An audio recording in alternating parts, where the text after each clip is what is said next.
E você tem alguma inspiração de fora do país? Porque, por exemplo, você pega mercados tradicionais. Eu lembro que quando eu estava expandindo as lojas Samsung, o presidente da Samsung, eu falei assim para ele, eu falei, cara, a gente vai ter um problema, sabe por quê? Porque a gente vende para insinuante do Caio, a gente vende para Casas Bahia, a gente vende para Fast Shop, a gente vende para Submarino, para Americanas, para Amazon. Quando a gente decidir ter uma loja própria, e a gente decidiu ser franquia, os caras vão falar, pô, vocês estão criando concorrência?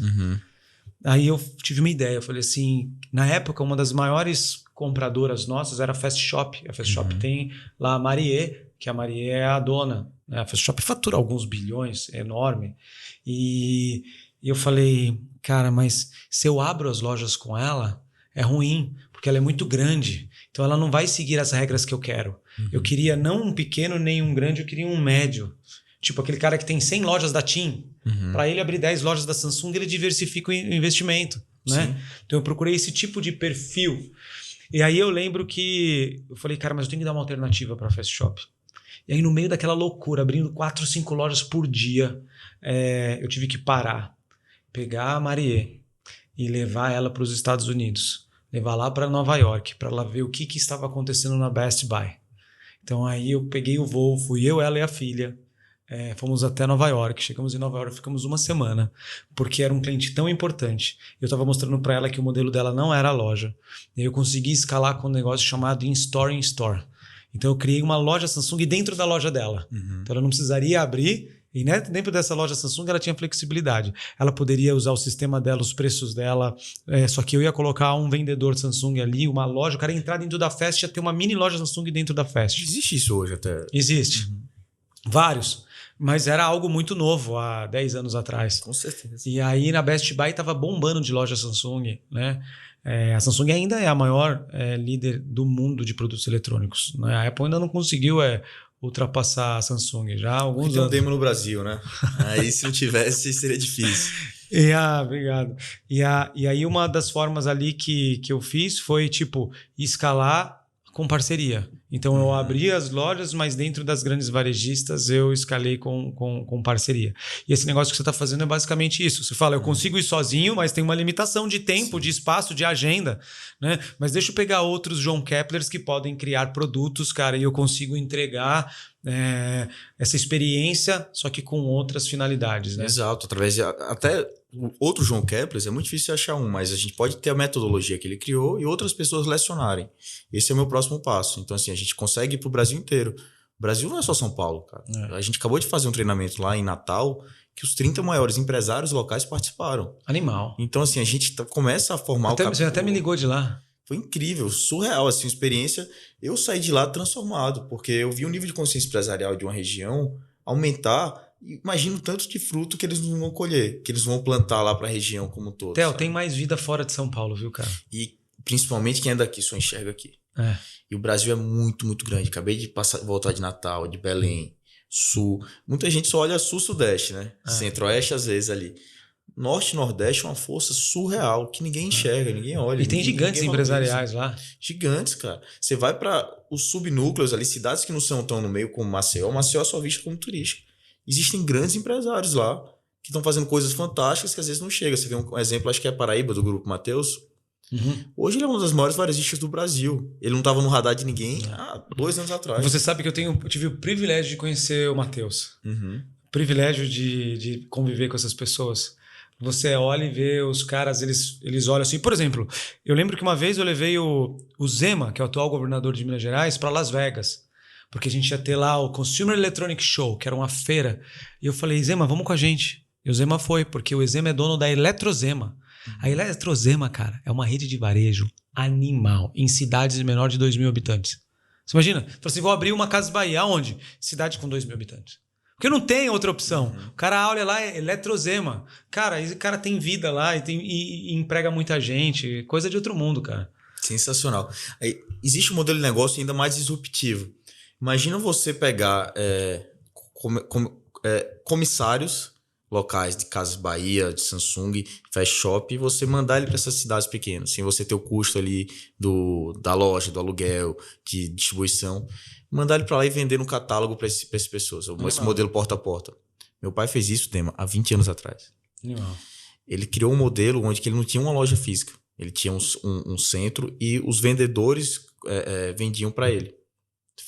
Se você quisesse ser um comissário, você pegava ali o seu catálogo, vendia e ganhava sua comissão.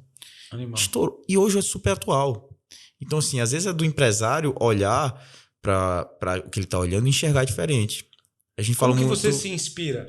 Você pega mentoria, você lê livros, tem gente que vai para fora, vai para os Estados Unidos e fala, olha o que está acontecendo aqui, traz para o Brasil. Qual que é a metodologia Tel? Que eu sei que você é viajado. Então, viajado é bom. Então você é um cara que tem uma visão ali internacional. Uhum. Então você olha e fala, cara, isso aqui talvez pega no Brasil, não pega no Brasil. Porque educação é diferente, cara. Educação não adianta só você olhar. O jeito de aprender aqui é diferente do jeito de aprender lá, né? Uhum. Vou te falar, a Europa está muito atrasada ainda. Só existe um país que está tão avançado quanto o Brasil, Estados Unidos. Você vê grandes empresas no Brasil, grandes grupos educacionais criando produtos fantásticos, assim como novos startups, como a SME, como tantas outras. Então, eu procuro aprender, estudar muito e sigo muito pessoas que eu me inspiro desse ambiente lá fora.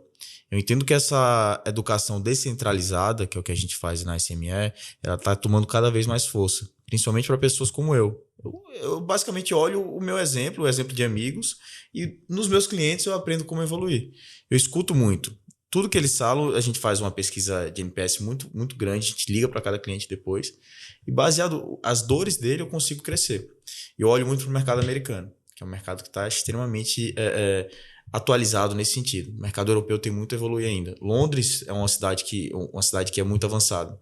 Eu quero fazer agora um treinamento lá. Mas... Para brasileiros? Não, para americanos. Não eu fazer um lá. Eu quero estudar em um treinamento lá. Ah, tá bom.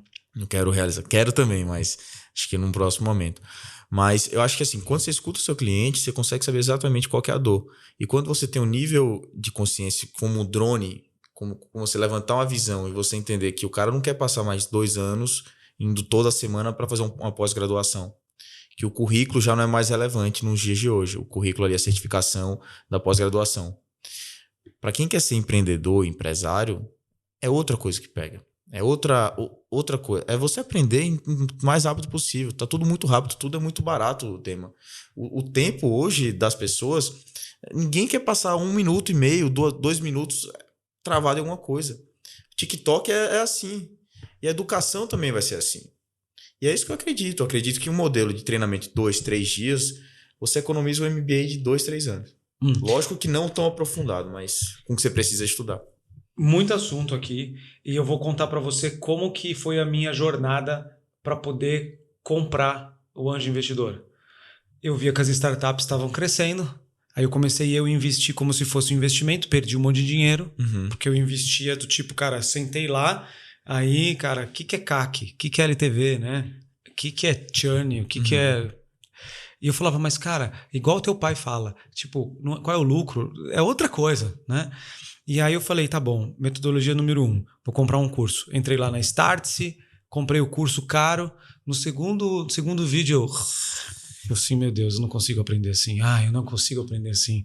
Aí, é o meu caso. Aí eu falei assim, segundo, tá bom, vou entrar num grupo de anjo. Tem um grupo de anjo, entra aí, entrei. Aí comecei a assistir, comecei a investir sem apoio. Porque eu falava assim, cara, aquilo que todo mundo bater palma, eu invisto. Batemos palma nesse. Aí investia. Aí comecei a tomar na cabeça. Falei, cara, eu não quero fazer faculdade. Quer saber de uma coisa? Eu preciso ter alguma coisa de 2 dias com alguém top. 2 dias com alguém top vai ser mais do que 1 ano da minha vida. Então eu encurtei espaço fazendo o curso, eu aprendi com profundidade, fiz conexão. E eu falei, o próximo passo é eu criar um próprio fundo. Quanto eu precisava? 5 milhões. Aí eu falei assim, cara, eu não tenho 5 milhões disponível para investir em risco. Mas quer saber? Mais os contatos que eu tenho, eu consigo. E aí eu fiz um desafio pro seu pai, eu falei assim, me dá 1 mês, que 1 mês o fundo tá criado. Aí comecei a ligar para todos os executivos, presidentes, me dá 200 mil aqui, 300 mil aqui, 200 mil aqui, outro deu um pouquinho mais. Na hora que eu fui ver, cara, tinha 3 milhões de reais. Falei, 1 mês. Vamos abrir.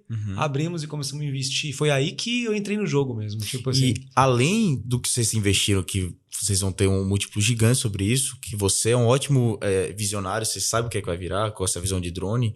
Olha o ecossistema que vocês criaram, Demo. Eu fui lá na reunião, o maior ativo é aquilo ali, cara. Além do investimento. O investimento faz parte, mas olha o grupo de C-levels que você criou ali, de executivos, de empresários que participam, que trocam e discutem negócios juntos. É animal. É difícil um ambiente como esse. Um ambiente familiar a gente separa, certo? Agora, um ambiente de amizades, é difícil você ter um match, sabe? De propósito, de alinhamentos. Então, quando você cria uma confraria, quando você cria uma comunidade, um ecossistema, um grupo disso daí, é quando você consegue ter tudo, um apoiando o outro. E acho que esse é o maior ativo que você criou. E